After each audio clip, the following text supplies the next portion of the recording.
Welcome back to Simply Smarter Podcast. On today's episode, Caleb and I will talk about the past several months and how the novel coronavirus has affected students, parents, and life in general. Stay tuned.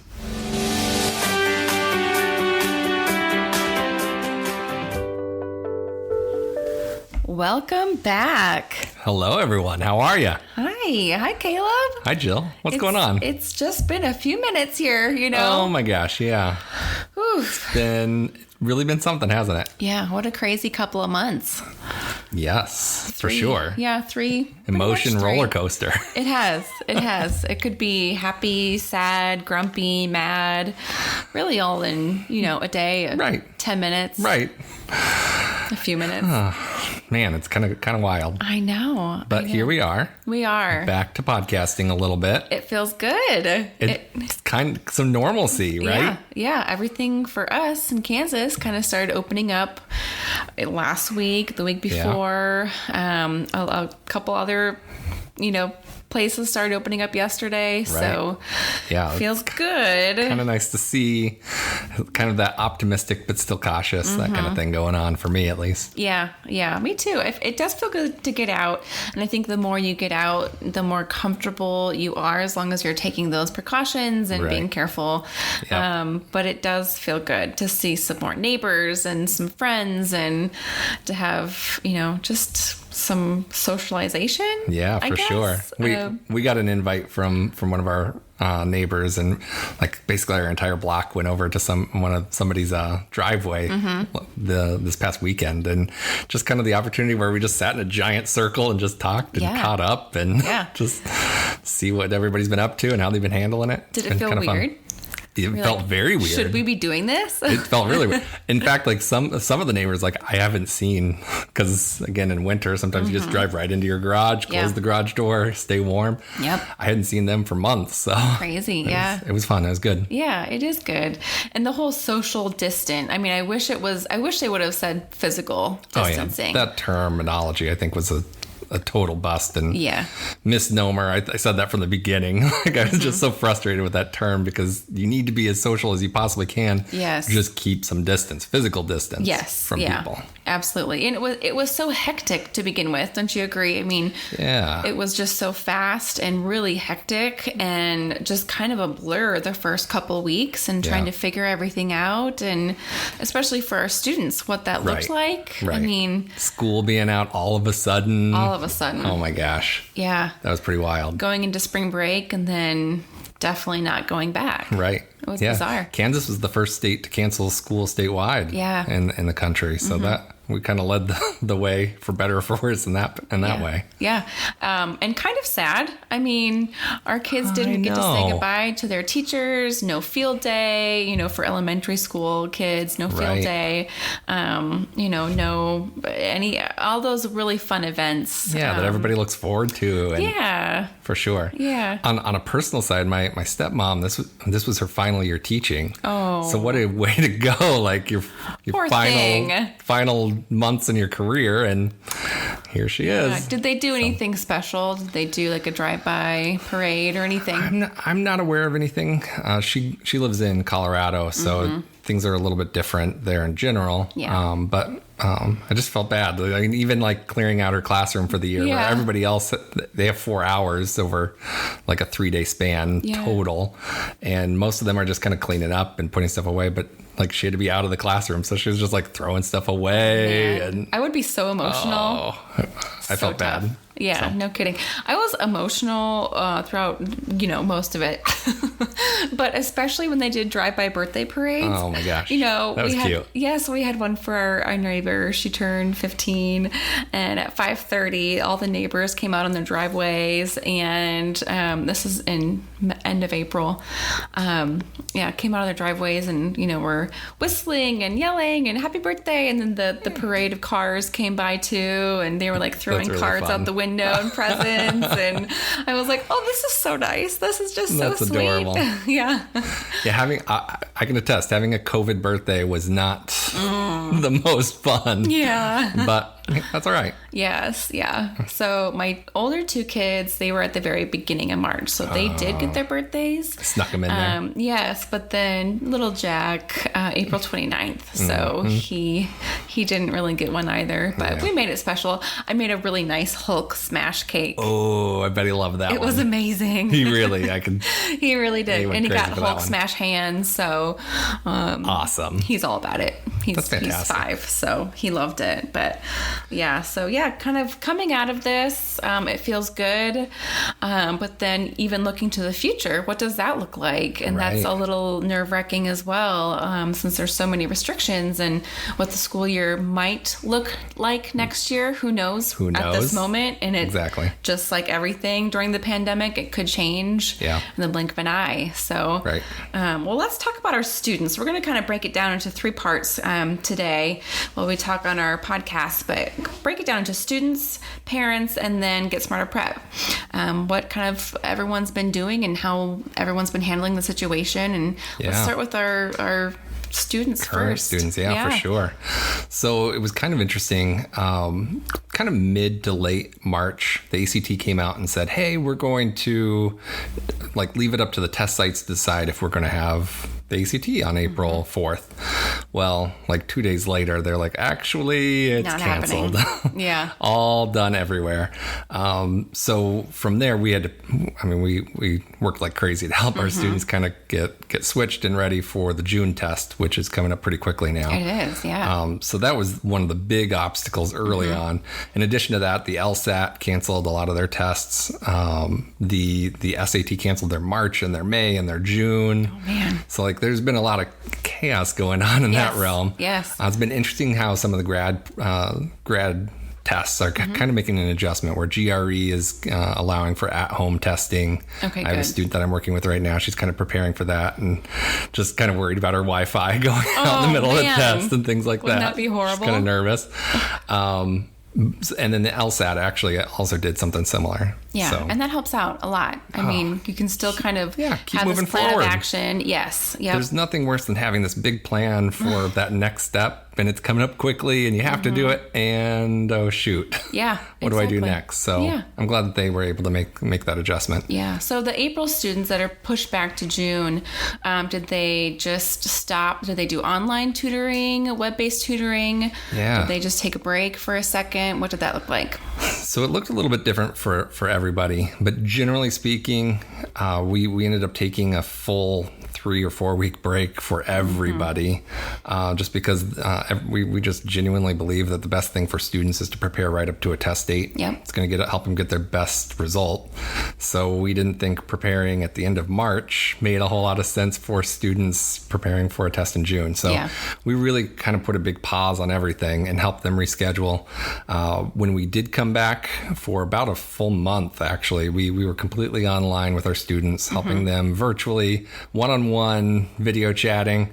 It was a little bit of a transition for some of our tutors, but they came through it like champs. Awesome. I was really, really proud of the staff. Oh, so I love that. Was fun. Yeah, and it's not like online tutoring is new to us either. No. So we've done this before. We've handled this in the past for students all across the country. Right. So it's definitely something that we've done. But it's not what we mainly do for most students. Right. Usually they're local, but there was comfort in the fact that wasn't new to us. Yeah, we've done that before. So that's awesome. And then, speaking of the June test. Oh, yes. Do we feel like this is going to happen or not? So it's been interesting. So we heard a little birdie came to us last week and told us about Olathe school districts being canceled. Yes. Right? The test in the 3 schools there. I believe it was Olathe Northwest, Olathe North, and Olathe East. Unfortunately, that was the only communication. There was one little email, one little piece that mentioned that, and nowhere else. So we got a little nervous. So we started calling around to many of the schools and districts in our area, and actually all 3 major school districts in the 3 big ones here in Johnson County all canceled. Yeah. On top of that, the 2 private schools that were offering it in Johnson County canceled, and St. Teresa's in Kansas City, Missouri canceled. So those 8 test sites were predominantly the major ones that our our students were testing at, Right. and it really threw us for a loop. Yeah, so the students who were preparing for April that got pushed to June. Right. Now. And just those students who were just already planning to prepare for June. Right. So now we had to kind of scramble and help those 60 or 70 families kind of change their test site. There were plenty of test sites still offering seats. They might be full now. So we got most of our students transferred into those successfully, and kind of helped them manage that process before it became more public and before it was too late to change. Yeah. Friday was the last date you could change your test site. So if you were at one that got canceled, unfortunately now we're going to be looking at July. Yes, yeah. And does that automatically get pushed to July, or are they going to have to contact the ACT? It does automatically get pushed, but again, there are a lot fewer test sites for July than there are for June. Yeah. We did talk to Shawnee Mission School District, and at Northwest, they are not offering it for the June, but they are going to be offering it, at least they're planning on offering it for July. Okay, good. So good, that helps. Kind of mixing it up a little bit, but hopefully people can still be served pretty well. Yeah. And I mean, there's always September. September is usually a pretty big ACT test date. So there's always that. Let's talk about the continuous learning program for the schools. The schools, and what that looked like, kind of what your thoughts are with that. I know I have my thoughts. It's all right. I'll keep them PG for now. Yeah. So it's been interesting to see how different schools have reacted. Early on, we expected, because again, initial conversations were, hey, we're just gonna relaunch school online. Students are gonna be served. We're gonna make sure that they're continuing to learn. And then as school actually started opening and we understood what that actually meant, at least in the public schools, it was in a very, very limited sense. It was definitely not even remotely close to full school days or anything looking like a full school week. Yep. So that part I was actually pretty disappointed. I think that there were so many opportunities to continue learning. Kansas, actually, I don't know if you know this, has a huge kind of homeschool / virtual learning population. Like thousands of students actually graduate from a virtual school in Kansas. So the curriculum and content is there. It just didn't get rolled out in a way that was able to help students. Right. And I'm really disappointed in that just because, again, students need to learn this material. Yeah. Now they're half a semester behind, and it's kind of a challenge. And thankfully it was, just a half a semester. Right. It wasn't, in the middle of winter. Right.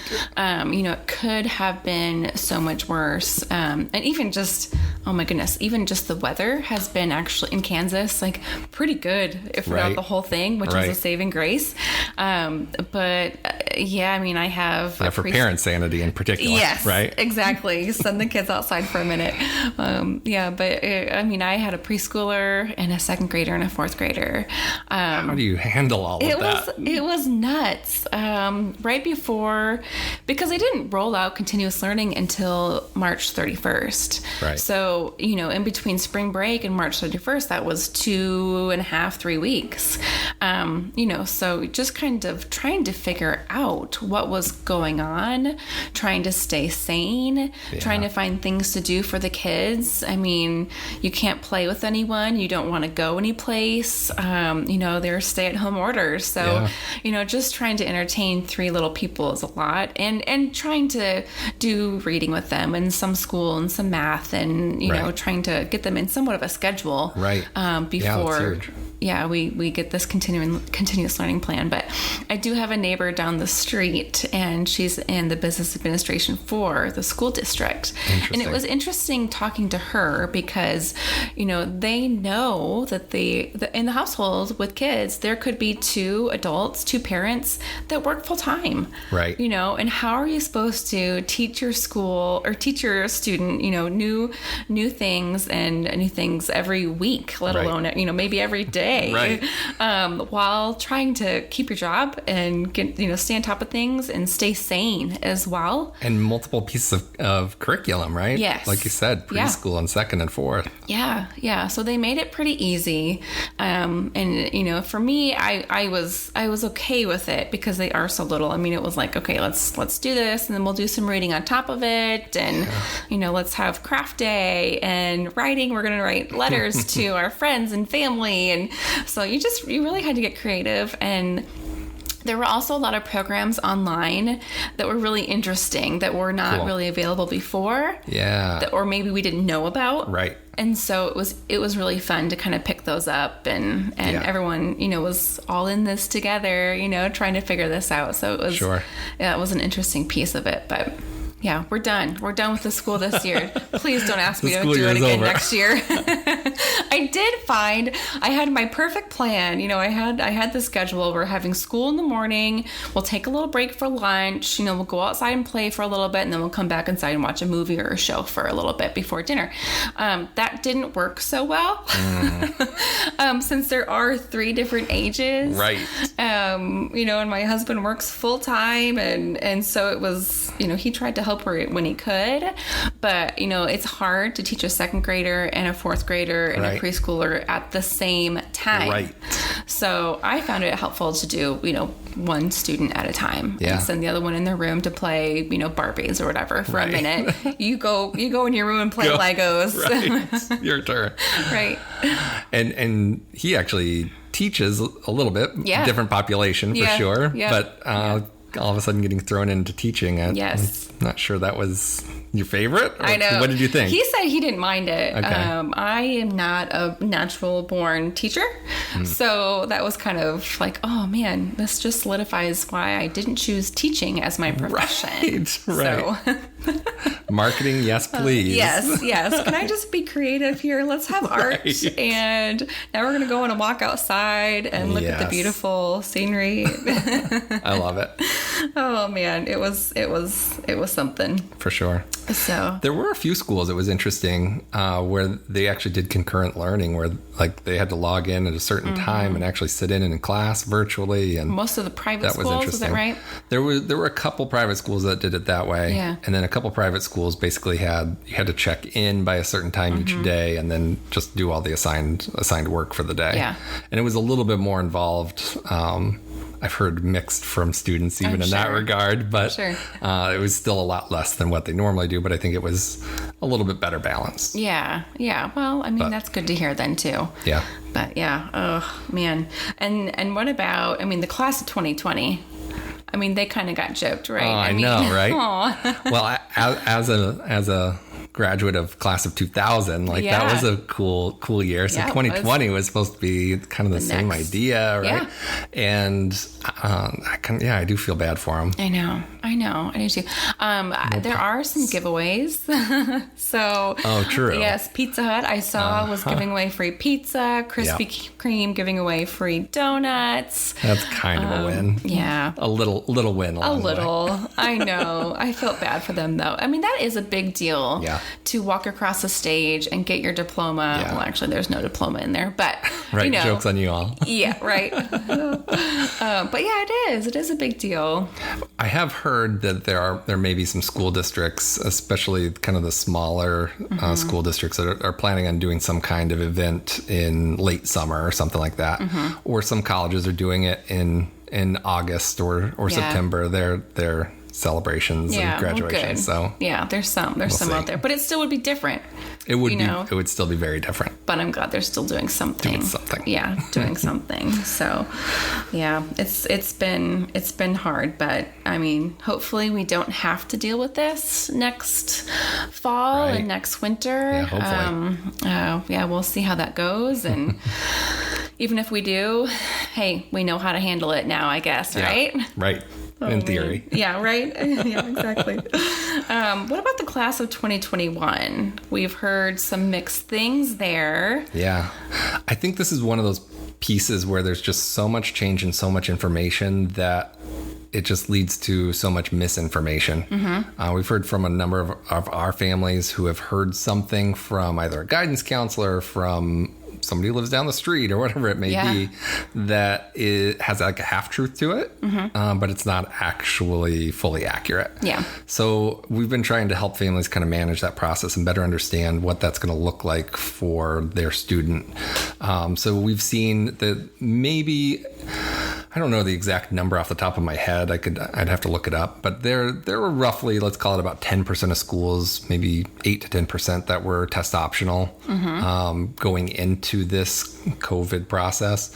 And there's probably another 25-30% that have gone test optional for the class of 2021. Yeah. So that's a big change, a big difference. It is. But even that sometimes is a little bit of it's just miscategorized essentially, because maybe you still have to have an ACT for scholarship reasons. Yes. Right. So that's important to kind of watch for. Or sometimes they do have, they're quote unquote test optional, but you have to have a certain GPA in order to qualify. Yes. So there's a state school, Kansas State, here in the area, and they have gone quote unquote test optional, but you have to have a minimum of 3.25. I think it's in your courses in order to not have to submit an ACT.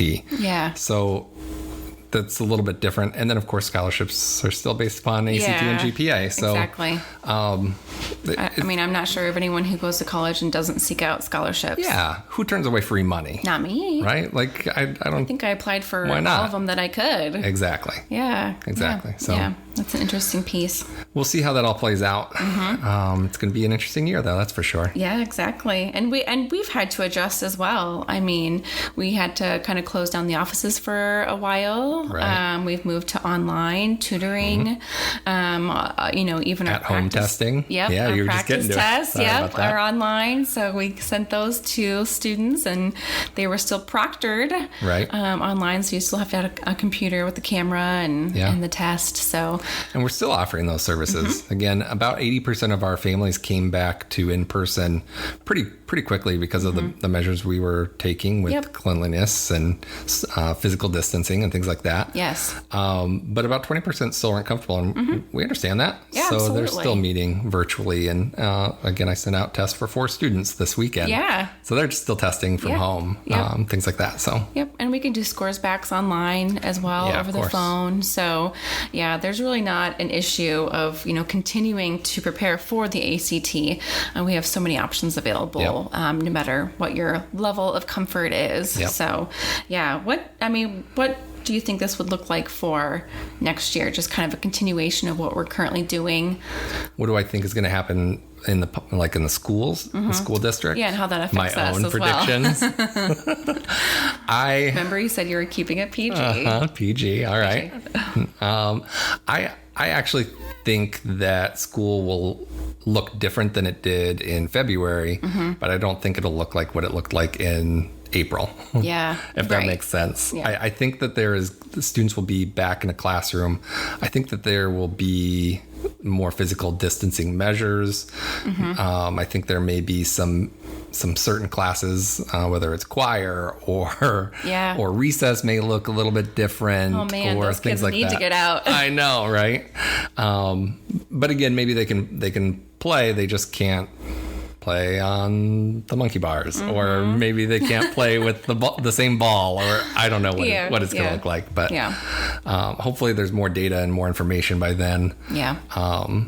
It'll be interesting to see what happens. It will. Some of the models that were kind of catastrophic to begin with, even those models were saying that closing schools and closing public universities was going to have, it was like the least effective mitigation effort for this, and that was early on. And I think we've gotten more data, and hopefully we can kind of get some semblance of normal education for the students. One, so that so parents have a little break, and they don't have to play 9 different roles. Yes. three as different teachers and whatever else going on. No kidding.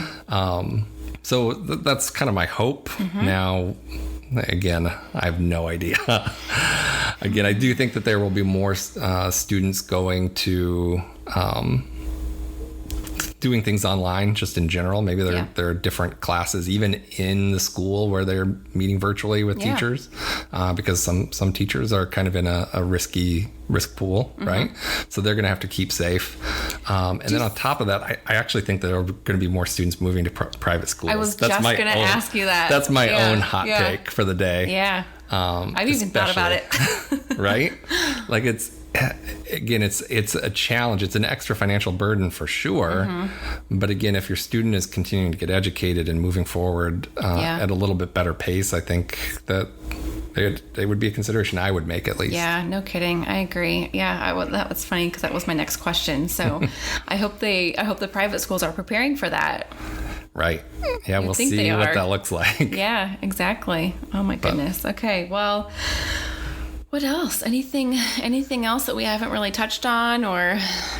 No, I just think that the uncertainty that has come along with this has been one of the big challenges, just from people's individual lives to their jobs, to school, to all these different pieces. And I know we don't have control over the big picture things, but anything that we can do to help our students, we want to support them. Yes. I'm glad. I mean, it seems like a little thing, but helping our students kind of find a new test site last week, I just feel so glad that we were able to serve our families in that way. Otherwise, we'd have 60 families that would be completely lost, and everybody's pushed again to July. And for so many students, they are absolutely ready right now. Yeah.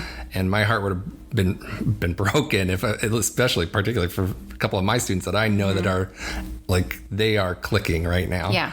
And waiting another 7 or 8 weeks was not going to be a good thing for them. So right, exactly. Yeah, and like you touched on, there's just a lot of inconsistency and uncertainty, but we want everyone to know, if we're here, we haven't changed anything other than things to help you out, tests from home and scores back from home, and some new resources on the website for students through videos and forums. Yep. So check us out at GetSmarterPrep.com or give us a call, shoot us an email, go on our Facebook, whatever you need to contact us. So thank you so much for listening. I'm glad we could pick this up again and meet in person, and almost feels weird but normal. So stay Fun safe, times. Everyone. All right, thanks guys. See you next time. High school can be tough. We'll help you navigate some of the areas you need help with, including the college preparation process, by providing advice for families. Every student is different and has a unique path. That's why we created this podcast. Our innovative and intentional approach builds confidence in the individual student. Listen each week to find out how students can score better on college placement tests with techniques and methods that build confidence, beat test anxiety, and identify strengths within each student. You're listening to Simply Smarter with hosts Caleb and Jill. Check out our blog at GetSmarterPrep.com for more college prep related topics.